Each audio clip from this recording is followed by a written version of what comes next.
So what are the telling signs or red flags that you come back with an impression of falling in love with them when you meet them. And one thing which I've learned is put a sort of gap between the action and the impression that you don't act on your initial impressions. Give a long gap between the meeting and what you want to decide.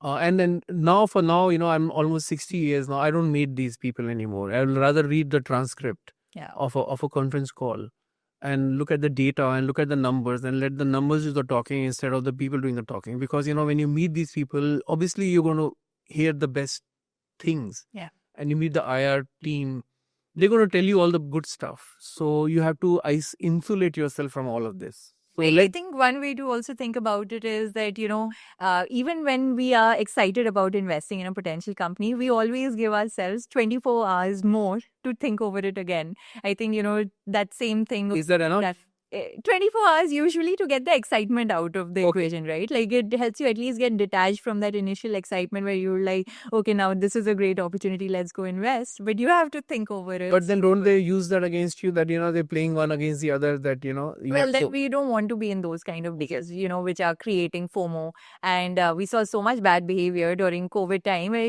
founders were literally getting on Zoom calls with us and we're like, you have 24 hours to decide or 48 hours to decide. And we were like, okay, no, thank you. We are going to sit out of this. And, that served us well because there were so many misallocation decisions that investors took. So you know all the psychological games. So you've read all the Cialdini.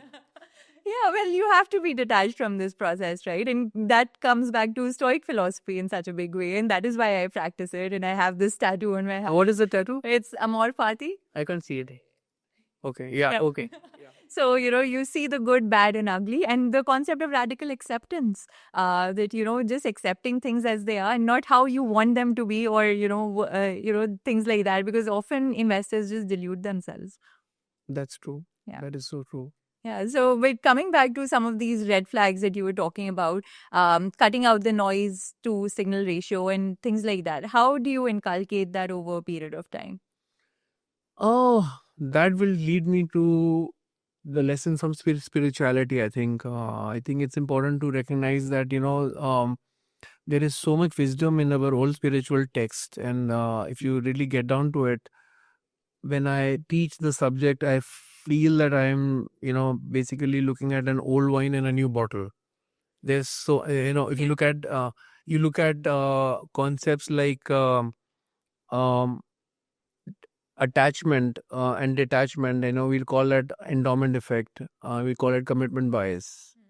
We given it new names. We have concepts called loss aversion, in and somebody got a Nobel Prize for that.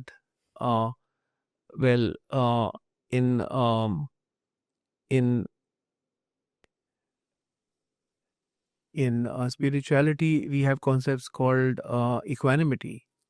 They treat losses and gains as if they were the same. That's the antidote for loss aversion.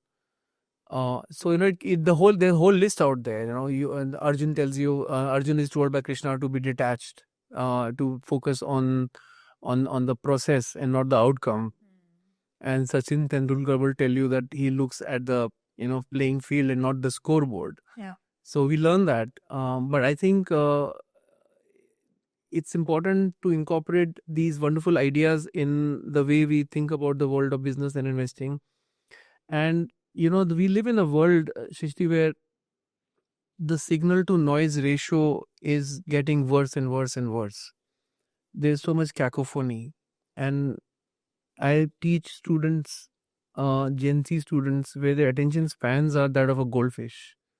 They can't read a document beyond 2 pages. Social media has made it worse. Yeah, Instagram, the dopamine, all that today, so it's important for us to teach them about the importance of concentration. There are some wonderful ways of learning that. Meditation is one, and I know you told me that you meditate every day.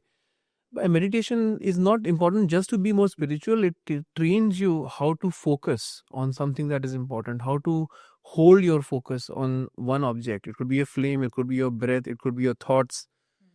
And that's so important because there in investing, in fundamental investing, the number of things that truly matter are very few, and they're not going to change. Yeah. But the number of things around that, the noise around that is going to keep growing and growing, and the cacophony is going to drown it all out. So you have to really know what not to read and what to not focus on. And it's so difficult to do that. There's a wonderful talk by Swami Sarpiyananda about the I don't know if you've seen that video about uh, the uh, the mind of a yogi. Have you seen that? No. So he gives the example of a mind of a yogi versus the mind of a worldly person. He's sitting by the river. He compares the river in winters and compare the rivers in summer. In the summer, the river is flowing very fast. That's the mind of a worldly person. Lots of thoughts. Yeah. Muddy thoughts and dangerous. And in the winters, the water is slow because it's frozen. Very few thoughts, slow thoughts, deliberate thoughts, and clean water. So he says the mind of a worldly person is very muddy. It's very fast moving. Yeah. And is very dangerous. And I think we should learn from the spiritual world about the power of slowing down our thought processes by moving away from this crazy world of Twitter and Instagram and moving your thumb all the time to see this reel and the next reel and the next reel. Yeah. We are not programmed to know everything about what is happening in every part of the world. We're not supposed to know all this. Yeah. We get agitated. Our minds get agitated by what is happening. Some shit is happening in some part of the world, and we get unnecessarily agitated about it. Yeah, I think, Instagram and, I worked at Meta, so I have seen some of the things that happen in terms of how it affects people across the world, especially teenagers and younger audience, where, also they're not able to fully comprehend and detach themselves that, all the war-like situations and all the, mishaps have always happened across history, right? But now, because we are in this Instagram and we are on Instagram and social platforms like this, it's all aggravated into becoming a collective, a collective mourning of sorts, where, if you aren't posting about the India-Pakistan war on your timeline, are you not seen? Can your patriotism be questioned in one sense, right? So then, you live in this echo chamber where you're going on repeating what your collective, what your friends and followers are posting about, because everyone is like collectively mourning or grieving some of these situations, but it's not like these things haven't happened before.